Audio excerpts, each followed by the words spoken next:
অঞ্চলের ভোট পাবে তারা, যে অঞ্চলের মা বোনেদের ভোট পাবে তারা, যে অঞ্চলের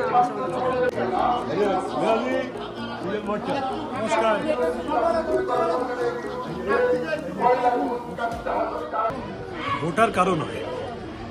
আর আগে টালিগঞ্জ তৃণমূলের আধিপত্য ছিল, তার মানে এইবারের ভোটে থাকবে তার মানে নেই। জিন্দগি কি यही रीत है, हार के बाद ही जीत है।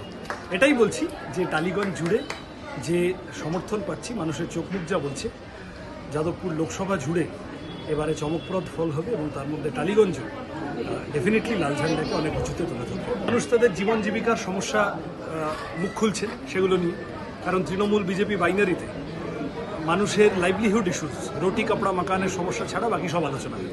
তুমি লাস্ট কবে প্রাইম টাইমে পেট্রোল ডিজেলের দাম আলোচনা হতে দেখেছো? ভুলে গেছো।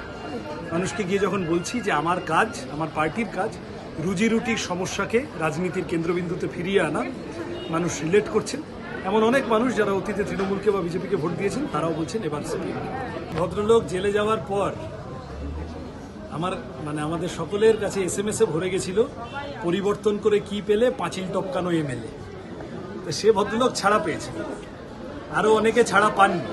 এই টালিগঞ্জেই বাড়ি এমন লোকজন ছাড়া পাননি। তৃণমূল খুব পরিষ্কার, তৃণমূলের একটি অংশ নেতৃত্বের তারা বিজেপির মাথাদের সাথে সেট করে বসে আছে। কাউকে কাউকে জেলে পুরিয়ে রাখবে আর কাউকে কাউকে বাইরে বাঁচিয়ে রাখবে।